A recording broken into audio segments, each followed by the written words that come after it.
Salam sejahtera, terima kasih karena bersama dengan saya di Nazilin Unity Channel.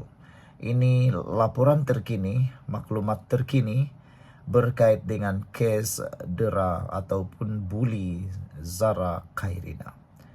Menurut laporan yang kita terima, tiada kesan lebam dera pada tubuh Zara Khairina, kata doktor. Dapatan terkini ini atau maklumat terkini ini adalah maklumat yang kita tidak pernah dengar sebelum ini.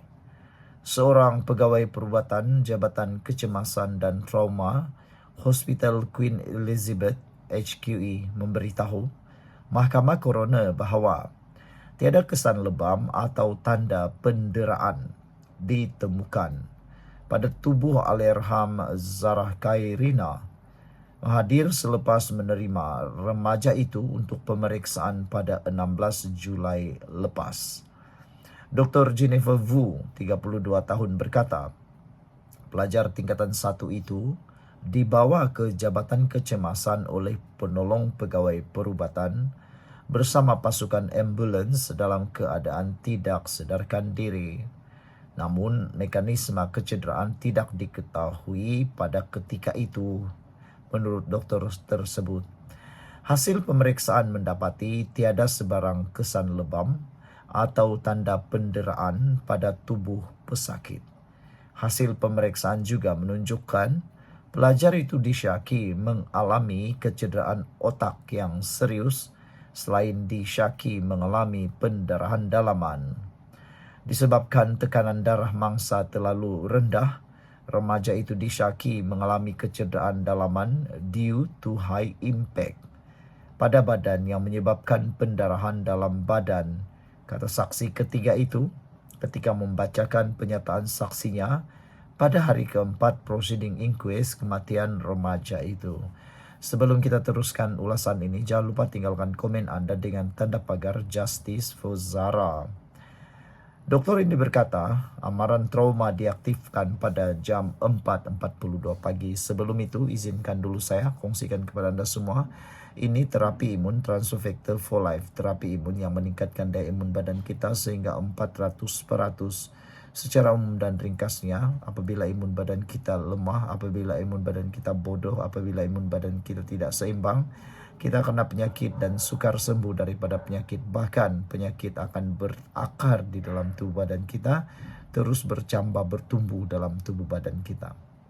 Tetapi terapi imun ini mengajar, mendidik dan juga menguatkan imun badan kita serta menyeimbangkan imun badan kita supaya apabila imun badan kita jadi kuat, seimbang dan bijaksana, imun badan itu akan mengenal mana satu lawan, mana satu kawan, lalu menghapuskan akar penyakit itu.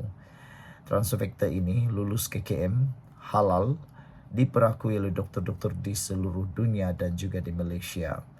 Produk ini adalah penemuan paling bersejarah dalam dunia kedokteran abad ini. Cepat dapatkannya melalui nombor telefon saya yang tertera. Saudara, mungkin anda sudah berdoa bertahun-tahun untuk lepas daripada masalah kesehatan anda. Mungkin ini jawapan yang Tuhan hantar untuk menjawab doa anda selama ini. Cepat dapatkannya, jangan bertangguh-tangguh. Saudara, doktor ini berkata amaran trauma telah diaktifkan pada jam 4.42 pagi bagi membolehkan rujukan segera dibuat kepada pasukan Jabatan Neurosurgery, Ortopedik, Pembedahan dan Anestesiologi. Sementara prosedur resusitasi dilakukan terhadap mangsa. Ketika disoal, pegawai pengendali kes Timbalan Ketua Pendakwaan 2 Datuk Badius Azaman Ahmad mengenai rate of survival, mangsa ketika itu dibawa ke Jabatan Kecemasan, Dr. Wu berkata beliau tidak pasti mengenai perkara berkenaan ketika itu, namun mengikut penilaian awal hanya tahu mangsa dalam keadaan sangat kritikal. Dr. Wu juga berkata hasil ujian darah pesakit mendapati keputusan yang tidak normal seperti darah putih tinggi, garam potasium kalium dalam julat sederhana rendah, dan ia boleh disebabkan tindakan fisiologi badan yang stres tertekan disebabkan oleh trauma.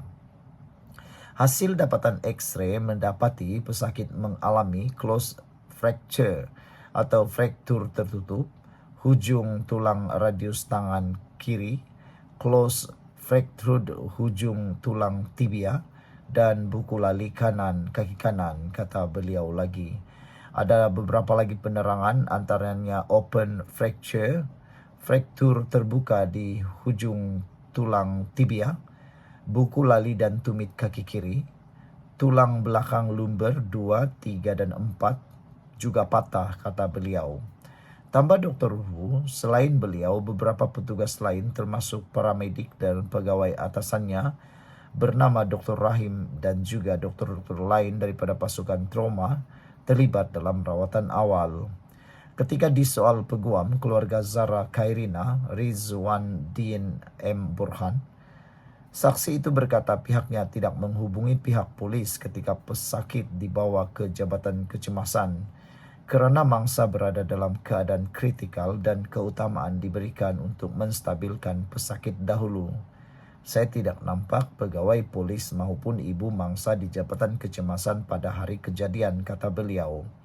Prosiding siasatan di hadapan coroner, Hakim Mahkamah Session Amir Shah Amir Hassan bersambung selepas rehat tengah hari. Salam sejahtera, terima kasih kerana bersama dengan saya di Nazilin Unity Channel. Betulkah Perikatan Nasional akan bubar? Betulkah PAS akan tinggalkan Parti Bersatu? Adakah semua itu akan berlaku dalam tikam belakang? Ini semua adalah satu rentetan yang pasti akan menarik perhatian politik di Malaysia. Tindakan Bersatu menamakan calon Perdana Menteri, bukti PAS hanya pacak kuasa, kata seorang pemimpin daripada Amanah, iaitu Datuk Mahfuz Omar. Selain daripada itu, di dalam laporan yang lain, tajuknya pula ialah PAS hanya kain buruk dalam percaturan Bersatu. Pemimpin Amanah Mahfuz Omar menyelar PAS dengan mendakwa parti itu sekadar menjadi pelengkap syarat kepada Bersatu selepas Presiden Bersatu Muhyiddin Yassin dinamakan sebagai calon Perdana Menteri yang ke-11. Naib Presiden Amanah itu menegaskan tindakan Bersatu menamakan calon Perdana Menteri tanpa sebarang rundingan atau persetujuan komponen lain, khususnya PAS, jelas membuktikan sifat angkuh dan politik berteraskan kepentingan sendiri semata-mata. Usul ini membongkar hakikat sebenar Bersatu, parti yang tidak menghormati semangat kerjasama, tidak percaya pada perbincangan konsensus, dan hanya mengangkat kepentingan seseorang pribadi atau individu melebihi kepentingan rakyat atau kestabilan negara, katanya lagi. PAS yang selama ini mendabik dada kononnya penentu undi dalam politik negara, rupa-rupanya hanya dijadikan pelengkap syarat oleh Bersatu. Suara mereka diketepikan, pendirian mereka tidak dihitung, dan maruah mereka dipijak seperti kain buruk, katanya lagi. Sebelum kita teruskan ulasan ini, jangan lupa tinggalkan komen Anda dengan tanda pagar Kami Sayang Malaysia. Sebelum itu, izinkan dulu saya kongsikan kepada Anda semua, ini terapi imun Transfer Factor for Life. Terapi imun yang meningkatkan daya imun badan kita sehingga 400%. Terapi imun ini mengajar, mendidik dan menguatkan imun badan kita sehingga 400%. Bahkan ia juga turut menyeimbangkan sistem imun badan kita dan imun badan kita.